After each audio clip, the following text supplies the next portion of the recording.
أعوذ بالله من الشيطان الرجيم. بسم الله الرحمن الرحيم. كذلك نقص عليك من أنباء ما قد سبق وقد آتيناك من لدنا ذكرا.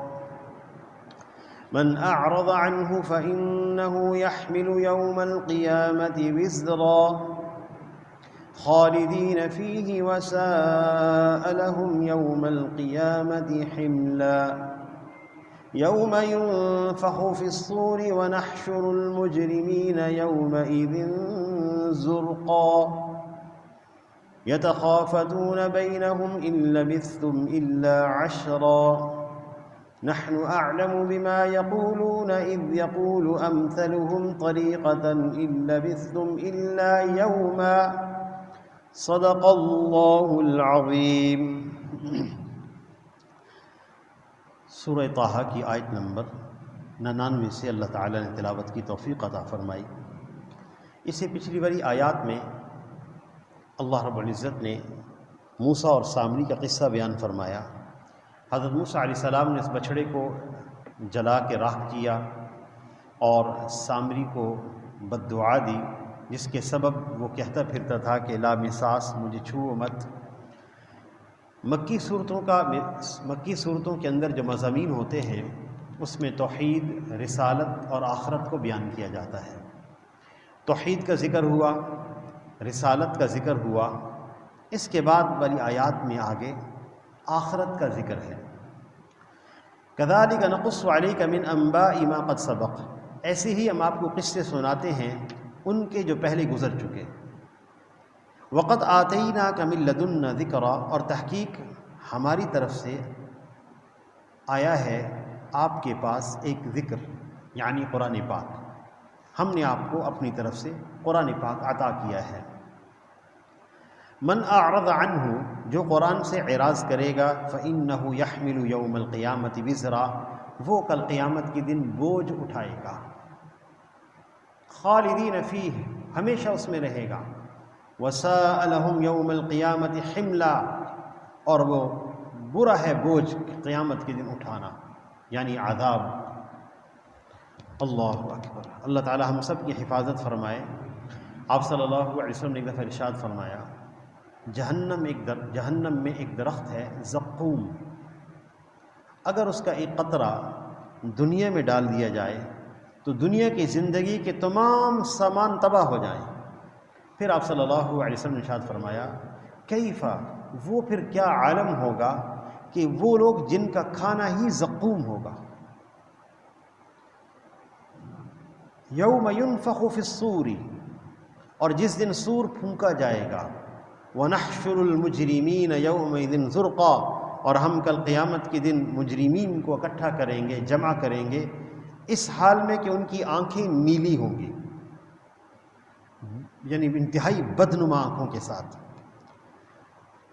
جب لوگ اپنی دنیا کے اندر زندگیاں گزار کر، برزخ یعنی قبر کی زندگی گزار کر جب جمع ہوں گے میدان حشر میں، تو اس کی ہولناکی کو دیکھ کر، اس کے احوال کو دیکھ کر وہ یوں کہیں گے، یتخافتون بینہم، وہ چپ کے آپس میں باتیں کریں گے، یوں کہیں گے، ان لبثتم الا عشرا، تم لوگ صرف 10 دن ٹھہرے ہو، جو زندگی ہم گزار کر آئے ہیں وہ شاید 10 دن کی زندگی ہے. نحن اعلم بما یقولون، اللہ جل شانہ فرماتے ہیں کہ ہم جانتے ہیں جو وہ کہہ رہے ہیں، ہم خوب جانتے ہیں وہ کیا باتیں کر رہے ہیں. اذ یقول امثلهم طریقہ، ان میں سے جو سب سے زیادہ صائب الرائے ہوگا، سمجھدار ہوگا، وہ یہ کہے گا، ان لبثتم الا یوما، ہم صرف 1 دن ٹھہرے ہیں، 10 دن نہیں، 1 دن ٹھہرے ہیں. یہ اس کو قیامت کی ہولناکیوں کا زیادہ ادراک ہوگا.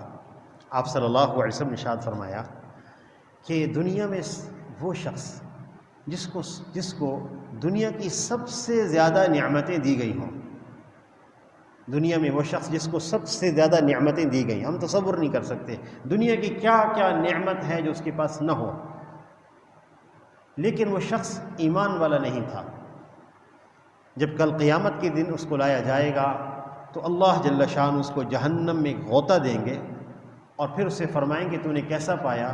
تو وہ کہے گا اے اللہ میں نے کبھی راحت کو دیکھا نہیں، کبھی راحت نہیں دیکھی، اس لیے دنیا کی جتنی نعمتیں ہیں یہ فانی ہیں، اور اس کی جتنی تکالیف ہیں یہ بھی فانی ہیں، باقی رہنے والی نہیں ہیں۔ اللہ اکبر۔ کفار مکہ نے جب آخرت کے بارے میں سنا تو دنیا کی سب سے مضبوط چیز ان کو پہاڑ نظر آئے، کہنے لگے قیامت کیسے قائم ہو سکتی ہے، یہ پہاڑوں کا کیا بنے گا؟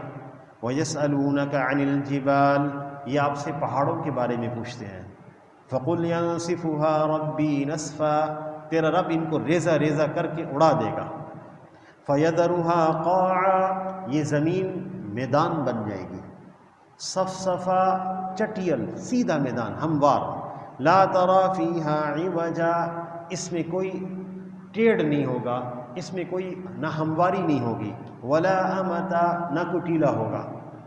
یومئذ یتبعون الداعی، اس دن لوگ پکارنے والے کے پیچھے چلیں گے، جب سور پھونکا جائے گا سبھی قبروں سے نکلیں گے، لا عوج لہ، کوئی کجی نہیں ہوگی، کوئی کہے گا میں نہیں جانا چاہتا، میں رکنا چاہتا ہوں، نہیں جناب، سب نکلیں گے۔ وخشعت الاصوات للرحمن، عجیب منظر ہوگا، اربها انسان چل رہے ہوں گے، اربها انسان چل رہے ہوں گے اللہ کی طرف، میدان حشر کی طرف۔ وخشعت الاصوات للرحمن، سب کی آوازیں دبی ہوئی ہوں گی، فلا تسمع الا ہمسا، اے نبی صلی اللہ علیہ وسلم آپ صرف قدموں کی چاپ سنیں گے، کسی کی آواز نہیں آئے گی، کوئی بولنے والا نہیں ہوگا، صرف پیروں کی کھسکساہٹ جو زمین پہ لگتی ہے آواز آتی ہے وہ آئے گی آواز۔ یومئذ لا تنفع الشفاعة الا من اذن له الرحمن، اس دن کسی کی شفاعت کوئی نفع نہیں دے گی، الا من اذن له الرحمن، مگر جس کے لیے رحمان نے اجازت دی، ورضی له قولا، اور رحمان اس کی شفاعت پہ راضی بھی ہو۔ یاد رکھیے گا جب لوگ میدان حشر میں جمع ہوں گے تو حساب و کتاب کے لیے لوگ اللہ کے سامنے کھڑے ہوں گے۔ قرآن پاک میں آتا ہے یوم یقوم الناس لرب العالمین، جس دن لوگ اپنے رب کے سامنے کھڑے ہوں گے، 50,000 سال کا ایک دن ہوگا، نہ جانے کتنے ایام گزرے ہوں گے کہ لوگ کھڑے رہیں گے۔ آخر سب لوگ جمع ہو کر آدم علیہ السلام کے پاس جائیں گے، حدیث شفاعت لمبی حدیث ہے، اور ان سے درخواست کریں گے، آپ اللہ جل شانہ سے درخواست کریں کہ اللہ تعالی ہمارا حساب شروع فرما دے۔ آدم علیہ السلام فرمائیں گے لست لہا، میرا یہ مقام نہیں ہے۔ ابراہیم خلیل اللہ کے پاس چلے جائیں، ان کے پاس لوگ جائیں گے، ان سے درخواست کریں گے، وہ کہیں گے لست لہا، میرا یہ مقام نہیں ہے۔ آپ موسیٰ کلیم اللہ کے پاس جائیں، موسیٰ کلیم اللہ کے پاس جائیں گے، ان سے درخواست کریں گے، وہ بھی کہیں گے لست لہا، میرا یہ مقام نہیں ہے۔ وہ کہیں گے عیسیٰ علیہ السلام کے پاس جائیں، عیسیٰ علیہ السلام بھی کہیں گے لست لہا، میرا یہ مقام نہیں ہے۔ ہاں میں تمہیں پتہ بتاتا ہوں، محمد رسول اللہ صلی اللہ علیہ وسلم کے پاس جائیں، ان سے درخواست کریں، تو ساری دنیا کے سارے انسان آپ صلی اللہ علیہ وسلم کے پاس آئیں گے۔ اس وقت علماء فرماتے ہیں کہ حضور صلی اللہ علیہ وسلم کے مقام اور منصب کو اللہ ساری انسانیت پر ظاہر کریں گے، کیا مقام اور منصب ہے ان کا اور کیا عظمت ہے ان کی۔ کاش اللہ تعالی ہمیں ان کی قدر کی توفیق عطا فرما دے۔ تو آپ صلی اللہ علیہ وسلم سے درخواست کریں گے، آپ فرمائیں گے ہاں میرا ہی مقام اور مرتبہ ہے، میں ہی اللہ کے سامنے عرض کروں گا۔ تو آپ صلی اللہ علیہ وسلم اللہ کے سامنے سجدہ فرمائیں گے، اور نہ جانے کتنا طویل سجدہ ہوگا، بعض روایات میں آتا ہے کہ 10 سال سجدہ فرمائیں گے، اور اس کے بعد اللہ جل شانہ فرمائیں گے ارفع یا محمد، اے محمد صلی اللہ علیہ وسلم سر اٹھائیے، قل، کہیے ہم سن رہے ہیں، سل، مانگیے تعطا، آپ کو عطا کیا جائے گا، وشفع، سفارش کر دیں تو شفع، آپ کی سفارش قبول کی جائے گی۔ آپ صلی اللہ علیہ وسلم پہلی سفارش فرمائیں گے امت کے حساب و کتاب کو شروع کیا جائے، حساب و کتاب شروع ہوگا، آپ صلی اللہ علیہ وسلم دوبارہ سجدہ کریں گے، پھر درخواست قبول کی جائے گی، آپ سفارش کریں گے ان لوگوں کے بارے میں جن کے دل میں ذرہ برابر ایمان ہوگا، ان کے لیے درخواست کریں گے کہ جنت میں داخلہ ہو جائے، پھر سجدہ کریں گے، کئی دفعہ آپ صلی اللہ علیہ وسلم سفارش فرمائیں گے۔ آپ صلی اللہ علیہ وسلم کی سفارش کے بعد صلحائے امت نیک لوگ بھی سفارش کریں گے، اور فرشتے بھی سفارش کریں گے، اعمال بھی سفارش کریں گے۔ حدیث میں آتا ہے کہ کل قیامت کے دن قرآن اور روزہ سفارش کرے گا، اور قرآن یہ کہے گا کہ میں نے اس کو رات کو سونے سے روکا، اور روزہ کہے گا کہ میں نے اس کو صبح کھانے پینے سے روکا، فیشفعانی، دونوں کی سفارش قبول کی جائے گی۔ اچھا، پھر اتنی چھوٹے بچے جو نابالغ فوت ہو گئے ہیں وہ بھی اپنے والدین کے لیے سفارش کریں گے جنت میں لے جانے کے لیے، لیکن شرط یہ ہے جس کے لیے سفارش کی جا رہی ہے وہ مومن ہو، اور جو سفارش کرنے والا ہے وہ بھی مومن ہو، لا الہ الا اللہ کا قائل ہو، یہاں تک سفارش قبول کی جائے گی۔ ایک حدیث میں آتا ہے کہ جہنمی صف باندھ کے کھڑے ہوں گے، جہنم میں جانے کے لیے تیار ہوں گے، ایک جنتی گزرے گا آگے سے، تو ایک بندہ جہنمی کہے گا الا تعرفنی یا فلاں، یا فلاں بندے تم مجھے نہیں جانتے؟ تو کیا تم مجھے جانتے ہو؟ انا الذی سقیتک شربۃ، میں وہ ہوں جس نے آپ کو پانی پلایا تھا۔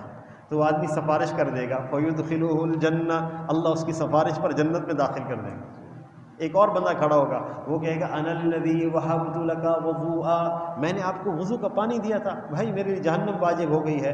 تو فیشفعہ، وہ بندہ سفارش کرے گا، فیدخلہ الجنہ، اللہ تعالیٰ ان کو جنت میں داخل کر دیں گے۔ آپ صلی اللہ علیہ وسلم اپنی امت کے گناہ کبیرہ کے مرتکب لوگوں کی سفارش فرمائیں گے۔ اور پھر یہاں تک حدیث میں آتا ہے آپ صلی اللہ علیہ وسلم اپنی امت کے بارے میں بڑے غمگین تھے۔ ایک دن اپنی امت کے بارے میں روئے آپ صلی اللہ علیہ وسلم، تو اللہ جل شانہ نے حضرت جبرائیل علیہ السلام کو بھیجا کہ ان سے پوچھ کر آئیں کہ کیوں رو رہے ہیں، حالانکہ آپ اللہ جل شانہ جانتے ہیں کہ آپ صلی اللہ علیہ وسلم کیوں رو رہے ہیں۔ تو آپ صلی اللہ علیہ وسلم نے ارشاد فرمایا، اللہ تعالیٰ سے پوچھیں کہ اللہ میری امت کے ساتھ کیا معاملہ کریں گے؟ تو اللہ جل شانہ نے ایک جملہ ارشاد فرمایا، انا سنرضیک فلا نسوءک، ہم آپ کو آپ کی امت کے بارے میں راضی کر دیں گے، غمگین نہیں کریں گے، سفارش قبول کریں گے، جنت میں داخل کریں گے۔ اللہ اکبر۔ حدیث میں آتا ہے من ذکرنی یوما او خافنی فی مقام، اللہ جل شانہ کل فرمائیں گے کہ جس نے زندگی میں مجھے ایک دفعہ یاد کیا ہو، یا اپنی زندگی میں کو ایک دفعہ مجھ سے ڈرا ہو، اس کو جہنم سے نکالو، جنت میں داخل کر دو۔ یعلم ما بین ایدیہم وما خلفہم، اللہ کی علم کی شان یہ ہے جو کچھ بھی آگے ہے ان کے انسانوں سے، جو کچھ آگے ہے، جو ان کے پیچھے ہے، اللہ سب جانتے ہیں۔ ولا یحیطون به علما، اللہ کے علم کا یہ لوگ احاطہ نہیں کر سکتے۔ وعنت الوجوہ للحی القیوم، اس دن سارے چہرے جھکے ہوئے ہوں گے اس اللہ کے سامنے جو حی ہے، ہمیشہ زندہ رہنے والا ہے اور قائم رہنے والا ہے۔ وقد خاب من حمل ظلما، اور وہ ناکام ہو گیا وہ شخص جس نے ظلم کا بوجھ اٹھایا۔ ومن يعمل من الصالحات وهو مؤمن، اور جو نیک اعمال کرے گا وہ ایمان والا ہو، فلا يخاف ظلما ولا هضما، اللہ جل شانہ کل قیامت کے دن نہ اس کے ساتھ کمی کریں گے نہ زیادتی کریں گے، کوئی نیکی کم نہیں کر دیں گے، کوئی گناہ زیادہ لکھ نہیں دیں گے۔ وَكَذَلِكَ أَنزَلْنَاهُ قُرْآنًا عَرَبِيًّا، ہم نے قرآن عربی زبان میں نازل کیا ہے۔ وَصَرَّفْنَا، اس لیے اس کا سمجھنا آسان ہے۔ عربی زبان ایسی زبان ہے جس کو سیکھنا تمام زبانوں میں سے سب سے زیادہ اسہل ہے، آسان ترین ہے۔ جتنی زبانیں ہیں ان کا سیکھنا مشکل ہے، عربی کو اللہ نے آسان بنایا، اور یہ ایک جامع زبان ہے، کئی معانی کو اپنے اندر احاطہ کرنے والی ہے، اس لیے عربی زبان سیکھنی چاہیے۔ یہ قرآن چونکہ عربی زبان میں ہے اور جنت کی زبان عربی ہے، اور آپ صلی اللہ علیہ وسلم نے ارشاد فرمایا میں بھی عربی ہوں، تو قرآن کی زبان سیکھنی چاہیے۔ اس کا آسان طریقہ یہ ہے، اگر روزانہ ہم 4-5 منٹ یا 10 منٹ اس کا ترجمہ دیکھنے لگ جائیں، خاص طور پہ رمضان کے اندر، تو آپ تھوڑے دنوں بعد محسوس کریں گے اس کے مضامین کو ہم سمجھنا شروع ہو گئے۔ وَصَرَّفْنَا فِيهِ مِنَ الْوَعِيدِ، ہم مختلف طریقوں سے وعیدیں بیان کرتے ہیں، لَعَلَّهُمْ يَتَّقُونَ، تاکہ لوگ ڈر جائیں، أَوْ يُحْدِثُ لَهُمْ ذِكْرًا، یا کم از کم ان کے اندر ایک سوچ قرآن پیدا کر دے۔ فَتَعَالَى اللَّهُ، اللہ بہت بلند و بالا ہے، الْمَلِكُ الْحَقُّ، سچا بادشاہ ہے، ولا تعجل بالقرآن من قبل ان يقضى الیک وحی. آپ صلی اللہ علیہ وسلم پر جب وحی نازل ہوتی تھی تو آپ صلی اللہ علیہ وسلم تیز تیز ساتھ ساتھ پڑھتے تھے تاکہ مجھے بھول نہ جائے. ولا تحرک به لسانک لتعجل به، تو قرآن پاک کی آیات نازل ہوئیں، اے محمد صلی اللہ علیہ وسلم آپ تیز تیز زبان کو حرکت نہ دیا کریں. ان علینا جمعہ وقرآن، ہم قرآن آپ کے سینے میں محفوظ کر دیں گے. تو آپ قرآن کے ساتھ جلدی نہ کیا کریں اس سے پہلے کہ آپ کی طرف وحی کی جائے. اور آپ کو پریشانی ہے یا آپ محسوس کرتے ہیں کہ میں بھول جاؤں گا تو ایک دعا مانگیں، اور میری درخواست ہے کہ یہ دعا ہم سب اپنی دعاؤں میں شامل کر لیں، کیونکہ اللہ ہمیں یہ سکھا رہے ہیں. وقل، یوں دعا مانگو، ربی زدنی علما، اے اللہ میرے علم میں اضافہ فرما. بہت جامع دعا ہے، ساری چیزیں دل میں محفوظ ہو جائیں گی. وقل، یوں دعا مانگے، اللہ حکم دے رہے ہیں یوں مانگو مجھ سے، ربی زدنی علما، اے اللہ میرے علم میں اضافہ فرما. اللہ تعالیٰ سے دعا ہے اللہ ہم سب کو عمل کی توفیق عطا فرمائے. وآخر دعوانا ان الحمد للہ رب العالمین.